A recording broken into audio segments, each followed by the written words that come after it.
Yo, what up guys, I'm Sammy and welcome back to the Soul Brothers channel. And this is my first impressions look on the Anta KT Splash 3. So remember the KT Splash 2? It was in a lot of top tier lists just because of how good that shoe was as far as performance goes, and also just how cheap it was. Like it was 90 bucks, 80, 90 bucks I think on sale. So for $90, can the Splash 3 kind of fill the shoes of the Splash 2 for being a very good shoe, or basically a bang for your buck shoe. If you guys do want to cop, I'll leave a link in the description box, but let's get it started off with the Tracciones. And as far as the traction goes, we have a circular pattern here in the forefoot. So we have 4 circles and it kind of like circles out. And then surrounding that, we have a white rubber outsole that kind of like outlines this blue shape. So it's a pretty interesting pattern. It is multi-directional. And as far as the stop goes on my wood floors, it seems okay. You know, there is a little bit of a squeak. The stop doesn't seem like crazy good, but we'll have to see on that. Of course, I'm gonna need to try it out on the actual basketball court.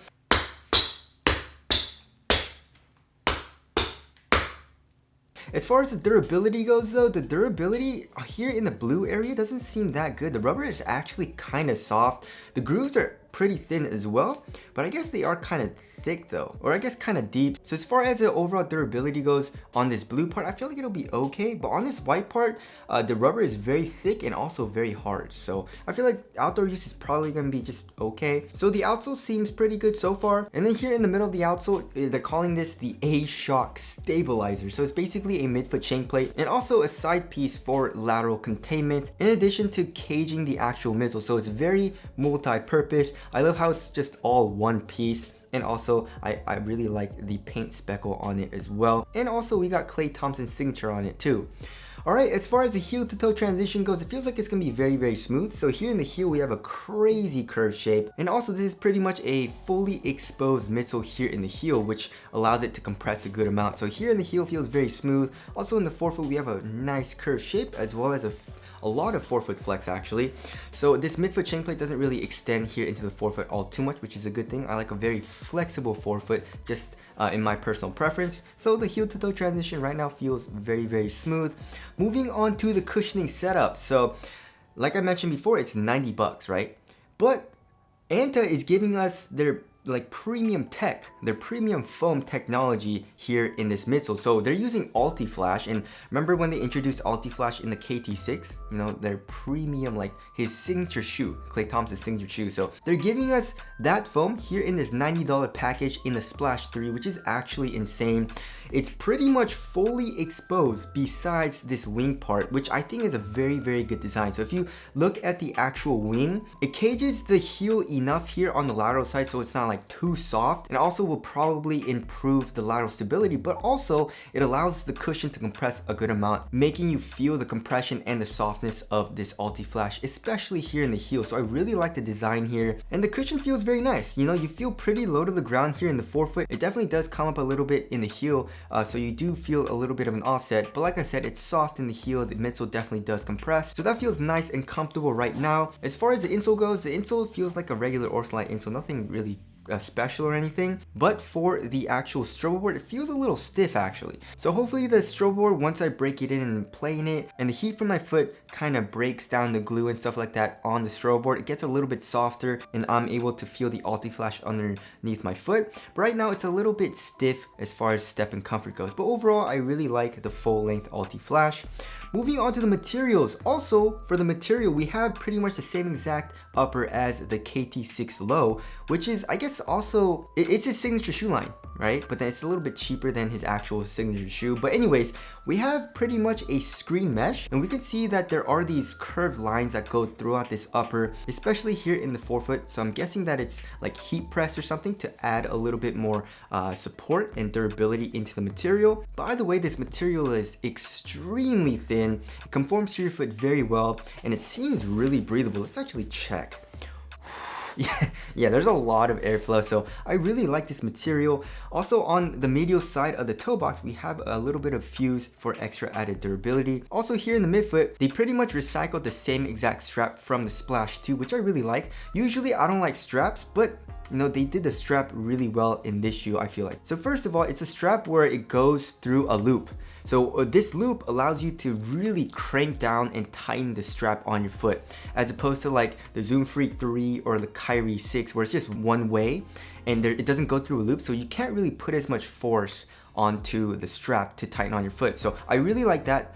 Also, it's a really thin material, so it doesn't really add all too much bulk, it feels like, on the shoe. Look at it, it's basically just a very thin screen mesh. And also when you undo the strap, it doesn't like want to flip over and make the shoe harder to put on. I guess it's kind of annoying because this strap is always going to be there, but you can always just take it out, lace it up, and then put it through the loop and, you know, put the strap on. Also, another cool thing is that if you don't like the strap at all, you can take it off, you know, so you can just take off the strap if you don't like it, or you can, I guess, reverse it as well. You know, if you don't like it going this way, I guess you can flip it over and make it go the other way if you would like.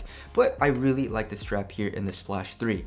As far as the tongue goes, there is, I'd say, like very little padding here in the tongue. It is a half booty construction tongue, and also here in the ankle area, there's very minimal padding as well. There's a little bit more padding here in the back of the shoe, like where your Achilles is, but on the sides, there's very little padding. So overall, this upper feels extremely minimal, very thin, and also ventilation seems very good as well. So I like it. I don't really have any issues with quality or anything. It doesn't seem like super cheap or anything. So I really like the materials. Also, another nice little touch is there are Flywire cables. I know Flywire is Nike, but I feel like everyone just calls it Flywire, right? So here on the first two eyelets on both sides of the shoe, we got Flywire, and it also looks like it goes into the upper, going down all the way into the midsole, so that it gives you better lockdown and better support when you tighten the laces. Alright, as far as the fit goes, I went true to size and the length for me was very good. Here in the toe box, it's a little bit roomier than I would like. I can definitely curl my toes up a little bit, but it's not to the point where it's like super roomy and very uncomfortable for me. I just wish it was a little bit more snug. And then as far as the width goes, I would say it's around normal width to slightly narrow. Also, here in the midfoot, like I said, you have this strap, so if you want extra containment, then you can definitely tighten up the strap a lot. And also, the shoe is very easy to put on because we have a very high heel tab. I'm not really sure what this pull tab is for. What does it do? You know what I mean? It's just a little bit of plastic. It says Splash on it with some, I guess, paint speckles. As far as support and lockdown goes, I feel like it's gonna be good. You know, as you guys can see here in the forefoot, we got the Flywire cables. You know, I feel like this material, it does feel pretty supportive. We'll have to see on if my forefoot slides out of the footpad a little bit, but I feel like it'll be good. Here in the midfoot, we got the strap as well as the Ulti-Flash coming up acting as a sidewall. And then here in the heel, we have the Ulti-Flash coming up like crazy. And also this A-Shock stabilizer, right? So I feel like lateral containment is going to be good. As far as the weight goes, I feel like this will be a little bit heavier than average, maybe like 13 ounces. Oh, okay, so 13.76 ounces. And then for the left pair, 13.58 ounces. So it's definitely a little bit heavier than average. Does it feel heavy? It doesn't feel super heavy, but it definitely feels a little bulky and chonky, especially here in the heel. As you guys look at that, it's like an inch and a half that protrudes out for the foam here in the back of the heel, and I feel like it's a little too much, but we'll have to see. You know, I want to play in it and see how it feels, but right now it feels a little chonky because of that. But everything else feels pretty good. You know, the upper feels very minimal. I feel like they just did a little bit too much for the cushion here. Moving on to the aesthetics, it's alright. I feel like the 2 looks a little bit better. I definitely don't like the bubbling of the midsole. It reminds me a lot of the Adidas shoes. And just aesthetically, not a huge fan. Remember like the BYWs? I'm not a huge fan of that aesthetic, and that's what it kind of reminds me of here. So tell us what you guys think of the aesthetics down in the comment section below. So wrapping things up, 90 bucks, I feel like it's gonna be very good. I definitely do miss the Splash 2 material. You know, they gave us a very nice knit material, and then here in the 3 they gave us a screen mesh. I mean, I guess it has better ventilation and it's a little bit thinner, and it's just as soft, I guess, but it's not as cozy as a knit, you know what I mean? So I definitely do miss that. But other than that, I mean, for 90 bucks, I feel like this is probably going to be a banger, and it's probably gonna be a bang for your buck shoe as well. So that's my first impressions on the Anta KT Splash 3. Again, if you guys do want to cop, I'll leave a link in the description box, but that's it. Thank you guys for watching, and I'll see you guys in the next one.